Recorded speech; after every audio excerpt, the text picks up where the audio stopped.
যাই, তাড়াতাড়ি পানি নিয়ে বাড়িতে ফিরে যাই। ওইদিকে আবার আমার মা খুব অসুস্থ। মাকে রান্না করে খাইয়ে ওষুধ খাওয়াতে হবে। যাই, কলসিতে পানি ভরি।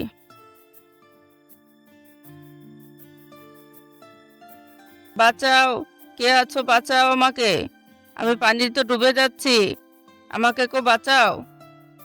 কে বাঁচাও বাঁচাও করে চিৎকার করছে? যাই তো নদীর পাড়ে, দেখি কার কি হলো।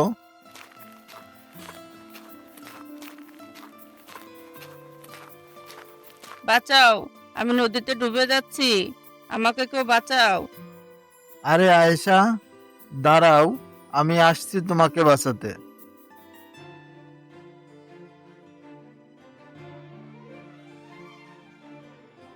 ধন্যবাদ তোমাকে, তুমি আমাকে নদীতে ডুবে যাওয়া থেকে রক্ষা করেছো। সেই জন্য অসংখ্য ধন্যবাদ তোমাকে। ধন্যবাদ দেওয়ার কি আছে, এটা তো আমার দায়িত্ব। তুমি নদীর পানিতে ডুবে যাচ্ছ আর আমি তোমাকে বাঁচাবো না? তাই কখনো হয়? আমি যে তোমাকে বড্ড ভালোবাসি। কিছু বললে তুমি? আরে তেমন কিছু না, এখন যাও, বাড়ি যাও।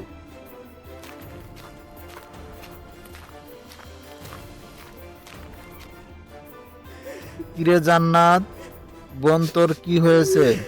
তুই কাঁদছিস কেন? কেন কাঁদবো না বলো? কেন রে বোন, কি হলো যে তোকে কাঁদতে হবে? কি হয়েছে আমাকে বল। কি হয়েছে আমাকে বল বোন। তোর চোখে পানি দেখে আমার যে অনেক কষ্ট হচ্ছে বোন। তোর কিছু চাই বোন? বল, আমি তাই এনে দেব। তবুও তুই কাঁদিস না বোন। জানো ভাইয়া, আজ আমি যখন নদীতে পানি আনতে গিয়েছিলাম, তখন দেখলাম আমার বান্ধবী আয়েশা আর বনমালী নদীর পাড়ে গল্প করছিল। তুমি তো জানো ভাইয়া, আমি বনমালীকে ভালোবাসি। ওদের গল্প করা দেখে আমার গা জ্বলে যাচ্ছিল। তাই আমি কাঁদছি ভাইয়া। বনমালী শুধু আমার ভাইয়া। তুই যে বনমালীকে ভালোবাসিস সেটা তো আমি জানি, কিন্তু তুই কি কখনো বনমালীকে বলেছিস যে তুই বনমালীকে ভালোবাসিস? না ভাইয়া, আমি যে বনমালীকে পছন্দ করি সেটা আমি কখনো বলিনি ওকে। তবে আমার বিশ্বাস বনমালীও আমাকে ভালোবাসে। ঠিক আছে, আয়েশা যেহেতু তোর ভালোবাসার পথের কাঁটা, আমি ওকে সরিয়ে দিব। কিন্তু কিভাবে ওকে সরাবে ভাইয়া? তুই চিন্তা করিস না বোন, তুই আর আমি আজকে রাতে ওদের বাড়িতে আগুন লাগিয়ে দিব। তখন ওরা আগুনে পুড়ে মরবে আর তোর পথের কাঁটা দূর হবে। ঠিক বলেছো ভাইয়া, আজ রাতই ওদের জীবনের শেষ রাত হবে। বুঝলি বনমালী, আমি প্রেম করে বিয়ে করে যে কত বড় ভুল করেছি তা আমি জানি। মেম্বার সাহেব, এমন কথা কেন বলছেন? ভাবির সাথে ঝগড়া হয়েছে বুঝি? কি আর বলবো রে ভাই, রাত দিন শুধু ঝগড়া লেগেই আছে। বাড়িতে এত অশান্তি হলে ভালো লাগে বল? মেম্বার সাহেব ঠিকই বলেছেন আপনি, তবে এ কথা মানতে হবে, দিল্লি কা লাড্ডু খেলেও পস্তাবেন, না খেলেও পস্তাবেন, তবে খেয়েই পস্তানো ভালো।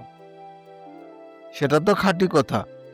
তোরও তো বিয়ের বয়স হয়েছে, তা কবে বিয়ে করবি? মেয়ে দেখবো নাকি? তোর কাউকে পছন্দ হয়? না মানে ওই আর কি।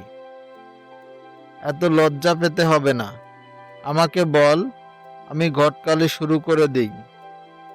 আসলে মেম্বার সাহেব হয়েছে কি, আমি আমাদের গ্রামের আয়েশা আছে না, আমি আয়েশাকে পছন্দ করি। ও এই ব্যাপার, তুই চিন্তা করিস না, আমি তোর বিয়ের সানাই বাজিয়ে ছাড়বো। আমার উপর ভরসা রাখতে পারিস। ঠিক আছে মেম্বার সাহেব, চলুন বাড়ি যাই, সন্ধে তো প্রায় হয়েই গেল। ঠিক আছে চল।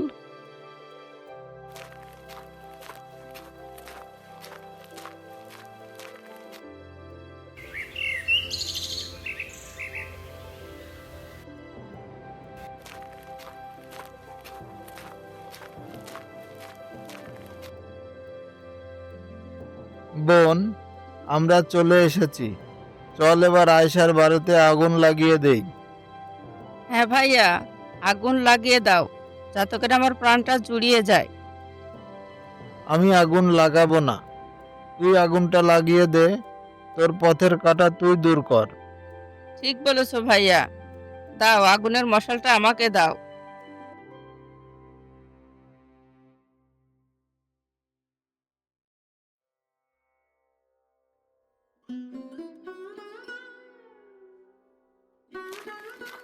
জান্নাত আয়েশার ঘরে আগুন লাগিয়ে পালিয়ে যায়। কিছুক্ষণ পর আয়েশা আগুন আগুন বলে চিৎকার করে আয়েশার মাকে নিয়ে বের হয়ে আসে। হাই হাই, আমাদের এই সর্বনাশ কে করলো? কার পাকা ধানে মই দিয়েছি যে আমার ঘরে আগুন দিল? হাই হাই, আমরা এখন কোথায় থাকবো, কি খাবো? এই ঘরটুকুই তো আমাদের শেষ সম্বল ছিল। মা, তুমি কান্না করো না তো, কান্না করলে তুমি অসুস্থ হয়ে পড়বে। দেখো, বিধাতালা একটা ঠিক ব্যবস্থা করবে। সকাল হলে আমরা মেম্বার সাহেবের কাছে নালিশ দিব, উনি নিশ্চয়ই আমাদের একটা থাকার ব্যবস্থা করবে।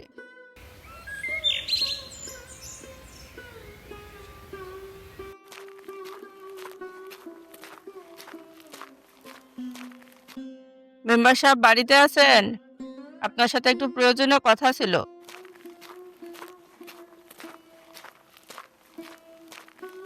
আরে চাচি, এত সকাল সকাল কি মনে করে? কিছু কি হয়েছে নাকি? মেম্বার সাহেব, কি আর বলবো, গতকাল রাতে আমি আর মা ঘুমিয়েছিলাম, তারপর হঠাৎ করে দেখি সারা বাড়িতে আগুন আর আগুন। আমি আর মা কোনো রকম প্রাণে বেঁচে গেছি। কি, তোমাদের ঘরে আগুন লেগে গেছে? কিভাবে আগুন লাগলো ঘরে? তবে আমার মনে হয় কেউ ইচ্ছে করে আমাদের ঘরে আগুন লাগিয়ে দিয়েছে। শুধু আমাদের ঘরেই কেন আগুন লাগবে? পাশের পাশের কারো ঘরে তো আগুন লাগলো না। নিশ্চয়ই কেউ আমাদের ক্ষতি চায়। মেম্বার সাহেব, আমাদের থাকার ব্যবস্থা করে যদি দিতেন। চাচি, আপনি চিন্তা করবেন না। আপনি আর আপনার মেয়ে যতদিন আপনাদের ঘর ঠিক না হয় ততদিন আমাদের বাড়িতে থাকবেন। যাক, মেম্বার সাহেব যেহেতু আমার বিয়ের দায়িত্ব নিয়েছে, আমার আর কোনো চিন্তা নেই। বিয়েটা ভালোই ভালোই হয়ে গেলেই ভালো।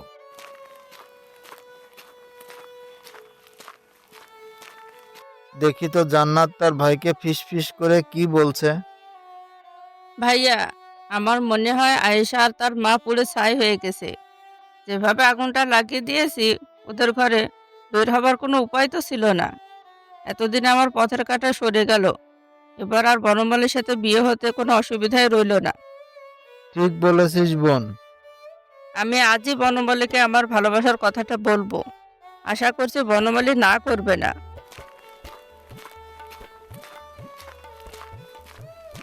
এত বড় সাহস এদের! আয়েশাদের ঘরে আগুন লাগিয়ে ওদেরকে পুড়িয়ে মেরেছে। আমি আজই মেম্বার সাহেবকে নালিশ দিব। জান্নাত আর ওর ভাইকে গ্রাম ছাড়া করব। যাই যাই, মেম্বার সাহেবের কাছে যাই।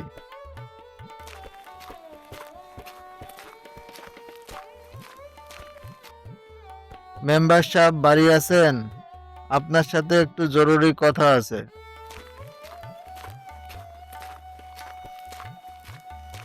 আরে হ্যাঁ বনমালী, আমি বাড়িতেই আছি। আয় বস, তোর সাথে আমারও অনেক কথা আছে। মেম্বার সাহেব, কি কথা? গতকাল আয়েশা তার মাকে নিয়ে আমাদের বাড়িতে এসেছিল সাহায্য চাওয়ার জন্য। তাদের বাড়িতে নাকি কেউ আগুন লাগিয়ে দিয়েছে। তোকে বলছি, কারণ তুই যত তাড়াতাড়ি সম্ভব কে ওদের বাড়িতে আগুন লাগিয়েছে তাকে খুঁজে বের কর। তাকে একটি উচিত শিক্ষা দিতে হবে। আমি আপনার সাথে এ বিষয়ে কথা বলতে এসেছি মেম্বার সাহেব। আমি জানি কে আয়েশাদের বাড়িতে আগুন দিয়েছে। সে কি রে? কে আগুন দিয়েছে? আয়েশার বান্ধবী জান্নাত ও তার ভাই দিয়েছে আগুন মেম্বার সাহেব। সেদিন আয়েশা নদীতে ডুবে যাচ্ছিল, আমি আয়েশাকে উদ্ধার করেছিলাম। সেটা জান্নাত দেখে ফেলে। আমার সাথে আয়েশাকে কথা বলতে দেখেছিল। সেটা সে সহ্য করতে না পেরে জান্নাত আর তার ভাই মিলে আয়েশার বাড়িতে আগুন দেয়। কিন্তু কেন হিংসা করে আয়েশাকে? আসলে মেম্বার সাহেব, জান্নাত আমাকে মনে মনে ভালোবাসে, কিন্তু সে কথা আমাকে কোনোদিন মুখ ফুটে বলেনি। এই সমস্ত ঘটনা আমি ওদের বাড়ির বাইরে থেকে শুনে ফেলেছি। আপনার কাছে আমার একটা আবদার, আপনি এর সঠিক বিচার করুন, ওদেরকে গ্রাম ছাড়া করুন। হ্যাঁ হ্যাঁ, ওরা নিশ্চয় শাস্তি পাবে। তুই ওদেরকে আমার বাড়িতে ডেকে নিয়ে আয়। ঠিক আছে মেম্বার সাহেব।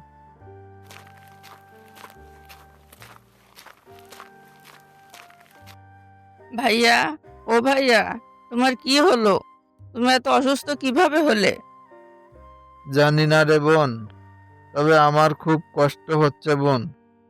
জানিস, আমাদের ফসলগুলোও নষ্ট হয়ে গিয়েছে। ওসব নিয়ে আর চিন্তা করো না ভাইয়া, তাহলে আরো অসুস্থ হয়ে পড়বে। ইকবাল ভাই, বাড়ি আসো।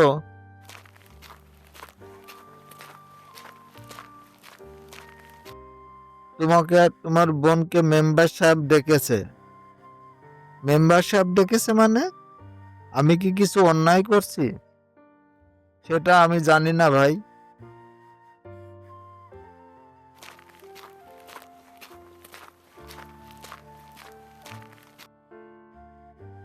মেম্বার সাহেব, আমরা কি করেছি যে আমাদেরকে ডেকেছেন আপনি? আবার আমাকে জিজ্ঞেস করছিস কি করেছিস? আমার কাছে সব খবর থাকে ইকবাল। তুই আর তোর বোন আয়েশাদের বাড়িতে সেদিন রাতের বেলা আগুন দিয়েছিলি, এই খবর আমরা সব জানি। মেম্বার সাহেব এই খবর কিভাবে জানলো? আমি আর আমার বোন ছাড়া তো কেউ জানে না এই খবর। তাহলে কি সেদিন রাতে আমাদেরকে কেউ দেখে ফেলেছে, আর সেই কি মেম্বার সাহেবকে সব বলে দিয়েছে? কি ভাবছিস আমরা এই খবর কিভাবে পেলাম? যখন তুই আর তোর বোন এ বিষয়ে আলোচনা করছিলি, তখন বনমালী তোদের বাড়ির পাশ থেকে যাচ্ছিল। তখন বনমালী তোদের সব কথা শুনে নিয়েছিল। আমাকে এ খবর বনমালীই দিয়েছে। সি সি, তোরা এত নিচু মনের মানুষ? তোরা মানুষ হত্যা করিস? জানিস সেদিন কি হয়েছিল? আয়েশা নদীতে ডুবে যাচ্ছিল আর বনমালী আয়েশাকে উদ্ধার করে। সেটা জান্নাত দেখে ওদের ঘরে আগুন দিতে চলে গেলি। মেম্বার সাহেব, আমাদের ভুল হয়ে গেছে, আমাদেরকে ক্ষমা করে দিন। আর কোনোদিন এমন কাজ করব না মেম্বার সাহেব। তোরা যে কাজ করেছিস তার ক্ষমা হয় না। তোরা এখন গ্রাম ছাড়া হ, দূর হ আমার কাছ থেকে। তোদের বাড়িতে এখন থেকে আয়েশা আর আয়েশার মা থাকবে। দূর হয় এই গ্রাম থেকে, আর কোনোদিন ফিরে আসবি না এই গ্রামে।